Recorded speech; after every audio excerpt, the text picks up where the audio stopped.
स्वागत है। आज हम स्क्विड गेम सीजन 3 पर बात कर रहे हैं। इंटरनेट पर काफी कुछ चल रहा है, नए लेख, विश्लेषण, फैन चर्चाएं भी।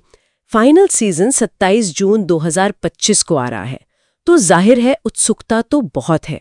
तो चलिए देखते हैं कि इन स्रोतों से क्या खास बातें निकल कर आ रही हैं। बिल्कुल, इसमें निर्माता हॉन्ग डोंग-ह्यक के इंटरव्यूज भी हैं और फैन थ्योरीज भी। ऐसा लगता है कि सीजन 3 हमें किरदारों की साइकोलॉजी और खेल के गहरे मतलबों में ले जाएगा, जैसे कि फ्रंटमैन का क्या होगा, नए गेम्स कैसे होंगे, और हाँ, शायद स्क्विड गेम यूनिवर्स का भविष्य भी। बहुत कुछ है समझने को। हाँ, निर्माता ने इशारा किया है कि सीजन 3 इंसान के स्वभाव के और भी डार्क पहलुओं को दिखाएगा। और एक दिलचस्प बात यह है कि इस बार ऊंचाई पर आधारित गेम्स का जिक्र है, मतलब डर का एक नया लेवल। हाँ, ये ऊंचाई वाली बात, ये सिर्फ फिजिकल चैलेंज नहीं लगता, ये एक तरह का मनोवैज्ञानिक दबाव है। गिरने का डर, हारने का डर। सही कहा।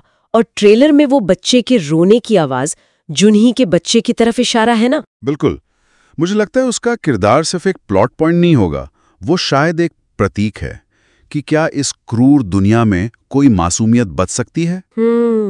या वो भी इसी सिस्टम का हिस्सा बन जाएगा। सोचने वाली बात है। हाँ। अच्छा, किरदारों की बात करें तो फ्रंटमैन ह्वांग इन-हो, उसकी कहानी पर से पर्दा उठने वाला है। सबके मन में यही सवाल है कि एक पुलिस ऑफिसर आखिर कैसे वो इन जानलेवा खेलों का मास्टरमाइंड बन गया। बिल्कुल, और ये सिर्फ एक बैक स्टोरी नहीं होगी।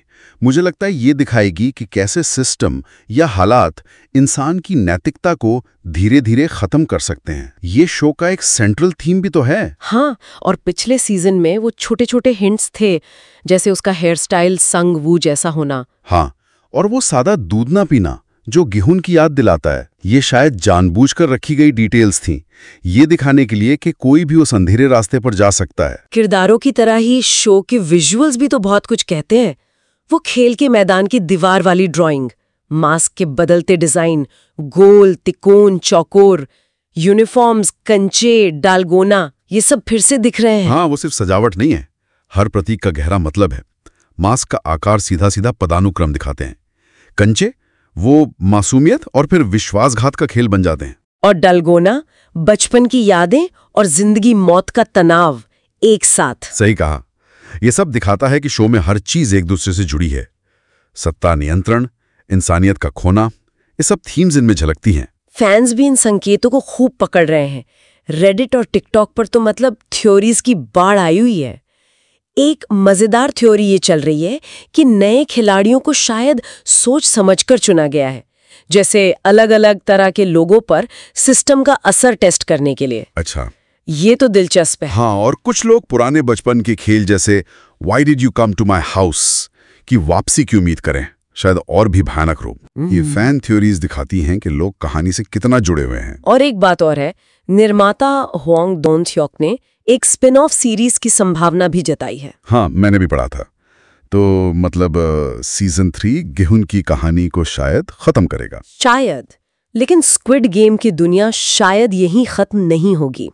हो सकता है भविष्य में हमें खेलों की शुरुआत कैसे हुई, ये कैसे दुनिया भर में फैले, इस पर कहानियां मिले। या फिर फ्रंटमैन, वीआईपी या जुनही के बच्चे जैसे किरदारों पर फोकस हो सकता है। पॉसिबिलिटीज तो बहुत हैं। बिल्कुल। तो इन सारी बातों का निचोड़ क्या निकलता है?